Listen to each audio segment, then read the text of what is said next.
Praise the Lord. பிரியமான சகோதர சகோதரர்களே, இந்த செய்தியின் வழியாக விசேஷமான கடவுளுடைய ஒரு கட்டளை கடைபிடிக்க நாம் தீர்மானம் செய்வோம். அவர் நமக்கு ஆதாம் ஏவாளுக்கு ஒரே ஒரு கட்டளை கொடுத்தார். இந்த பழத்தின் கனியை சாப்பிடாதீங்க, இந்த மரத்தின் கனியை சாப்பிடாதீங்க, சாப்பிட்டா செத்துருவீங்க. அந்த ஒரு கட்டளை மீறினதுனால ஆசீர்வாதத்தை இழந்தாங்க. மரணம், அந்த ஏதேன் தோட்டம், ஆசீர்வாதமான அந்த தோட்டத்தை விட்டு வெளியேற வேண்டியது வந்தது, கஷ்டம் தொடங்கினது. இன்றைக்கி நம்ம வாழ்க்கையில் ஆண்டவர் சில கட்டளைகளை கொடுக்குறார். அதை நான் கடைப்பிடிக்காமல் அலட்சியம் செஞ்சோம்னா ஆதாம் ஏவாளுக்கு வந்த கஷ்டங்கள் நம்மளை தொடரும். அதுதான் கஷ்டங்கள், வேதனைகள், நஷ்டங்கள், வியாதிகள். அவர் நமக்கு சொல்கிறது ஒன்றும் இல்லை, நமக்கு ஒரு கட்டளை கொடுக்குறார். பயப்பட வேண்டாம், அவ்வளோதான். பயப்படாதீர்கள், எதை பற்றியும் பயப்படாதீங்க, ஒரே வார்த்தை சொல்கிறார். அந்த ஏசாயா 41:10 நீங்கள் படித்து பார்த்தீங்கன்னா உங்களுக்கு தெரியும். அதில் சொல்கிறார், ஏசாயா 45:10, கலங்காதே திகையாதே, நான் தான் உன் தேவன். கலங்காதே திகையாதே, நான் தான் உன் கடவுள். நீ எதை பற்றி கவலைப்பட தேவையில்லை, கலங்க தேவையில்லை. நான் உன் தேவனாக இருக்கிறேன். நான் உன்னை, என்னுடைய வலது கரத்தின் ஆசீர் உன்னோட இருக்கும், உன்னை தாங்குவேன் அப்படின்னு சொல்லி எவ்வளோ ஒரு நல்ல வார்த்தை சொல்கிறார்.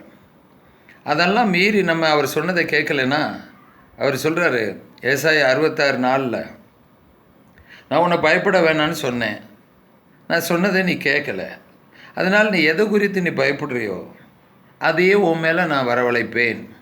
பார்த்தீங்களா, நமக்கு அநேக கவலைகள், பிள்ளைகளை குறித்து, கணவனை குறித்து, மனைவியை குறித்து, வேலையை குறித்து, வியாதியை குறித்து, கடனை குறித்து, பல விதமான எதிர்காலத்தை குறித்து, பிஸ்னஸுகளை குறித்து, விவசாயத்தை குறித்து, இப்படி பலவிதமான பயங்கள். ஆனால் ஆண்டவர் சொல்ல, நீ எதை பற்றி பயப்படாதேன்னு ஒரே ஒரு வார்த்தை சொல்லிட்டார். அப்போ பயப்படுறதுனால, பயப்படாதுன்னு சொல்லியும் நம்ம பயந்தோம்னா அந்த எதை பற்றி பயப்படுறோமோ அதையும் நம்ம மேலே வரவழைப்பாராம். மூணாவது யோபு 3:25-26 சொல்லப்பட்டிருக்கு. யோபு சொல்கிறாரு, நான் பயந்த காரியம் எனக்கு நடந்தேறி விட்டது, நான் எது குறித்து பயந்தேனோ அதுவே என்னை தொடர்ந்தது. ஏன்னா ஆண்டவர் பயப்படாதுன்னு சொன்னார், நான் பயந்தேன், நான் பயந்தது எனக்கு நடந்துருச்சு. பயம் என் இருதயத்தில் தொடங்கின உடனே ஆபத்துகள் வந்து விழுந்தன அப்படிங்கிறார்.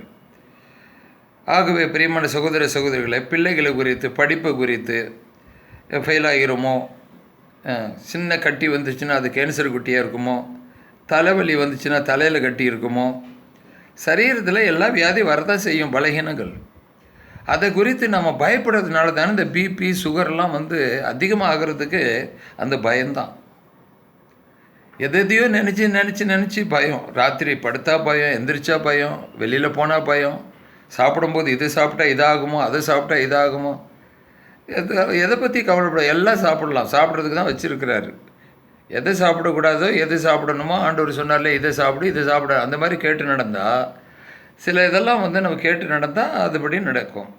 அவர் ஆசீர்வாதத்தை நம்ம பெறணுன்னா எதை பற்றியுமே பயப்பட வேண்டாம். அப்படி செய்யுமா? Praise the Lord.